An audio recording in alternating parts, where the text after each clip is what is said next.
Ganyan naman kaya ninyo. Kaya nyo ba yan? Yan. Good. So let me introduce to you who our God is. Balik po. Balik po. Okay. 1, 2, 3. Sabi sa Exodus, ay, hindi nyo masyado makita eh, no? Pero let me read it loud.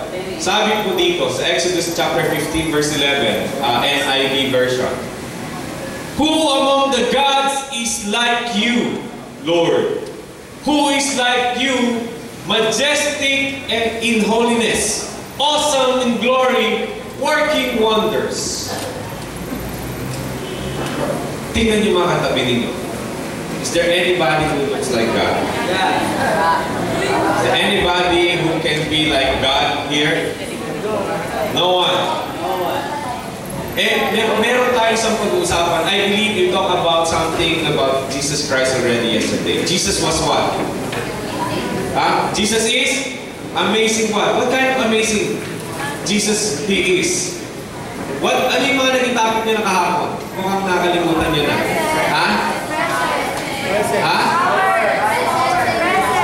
Presence and His amazing what? Power. Okay. Akala niyo, hindi ko alam kahit wala ako dito. I was given the invitation, so alam niyo yung mga titles na mga pinag-usapan niyo. To tell you the truth, I think I have the most difficult message because I will be talking about something that we don't see about Him. Because we don't look. Or sometimes, wala tayong mga mata to see what God is showing us. How do we know that God is awesome? Siguro nakakapanood naman kayo. Cops! Amazing stories! Di ba ginaganon niya? Tapos, ano yung mga pinapakita niya ron? Minsan pinapakita niya? Yung mga hayop. Di ba? Sino nakakapanood dito ng Cops Amazing Stories? May natatandaan isang pinakita doon. Pakita mo sa akin. Tayo ka. Sige na, huwag kang naiyak. Alam mo nilang makapal ang mukha mo. Sige. Superhuman. Superhuman. Ano pinakita sa superhuman? Tinatakpan mo, papaluin mo dito. Dito.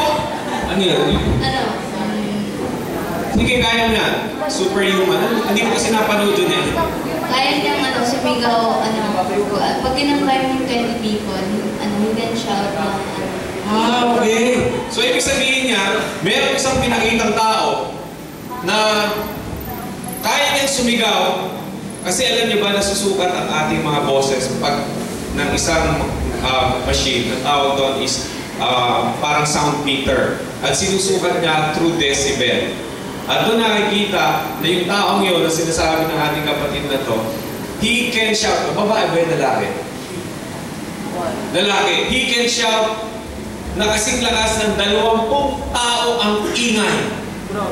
Try to imagine that. Kayo kanina dito, ang ingay-ingay, ang sarap-sarap ng pakinggan, ang saya-saya ninyo. But this guy can shout as much as like 20 katao ang katumbas. Superhuman. Is that amazing? It's amazing. Compared to God, is that person amazing? No. So how amazing God is? Pag-uusapan natin. Ano yung amazing sa Kanya today? His amazing glory. Okay. How do you spell glory? How do you spell glory? G-L-O-R-Y. Since your spelling is correct, now I will stand up. Let me make this spelling very, very interesting.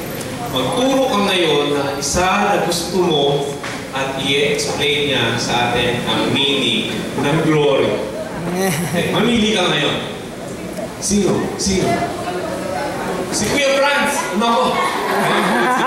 Franz, kayo muna nga eh. Ano ang ibig sabihin ng salitang glory? Di ba sa Tagalog? Gloria. Okay?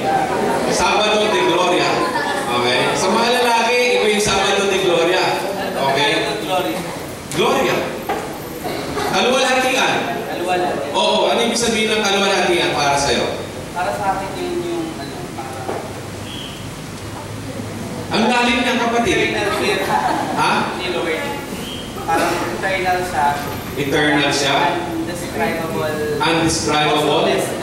Awesome. Awesomeness. Awesomeness. Awesome. Ikaw kapatid, alam mo ibig sabihin ng glory? Baka yung kapitbahay niyo pangalan, glory. Hindi yun. Who can help me here? Brother Jay, what do you understand about the word glory? Huh? What do you understand about the word glory? Iisip ko yung yung sa may bahay. Pero sabi, Merry Christmas na maluwalhati. Luwalhati, so para sa akin, ang hirap. Exactly! Okay, let me help you with this. Okay? He is God. God is God.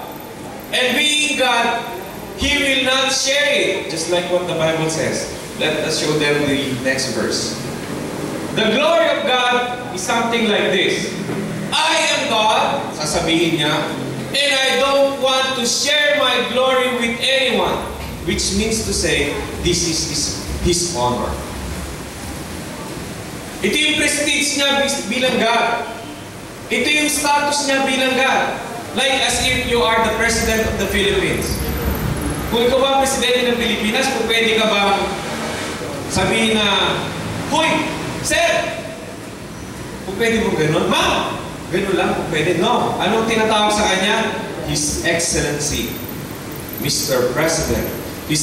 Her Excellency, Mrs. President. Ano ibig sabihin? The glory of God is something that spells the honor, the distinction from others. Hindi mo siya po pwedeng sabihan lang na para mahal na hari. Alam niyo ba nung unang panahon, pag merong hari, pag may pumasok lang, kunwari, halika rito, pumasok ka rito. Halika rito. What's your name? Halika rito.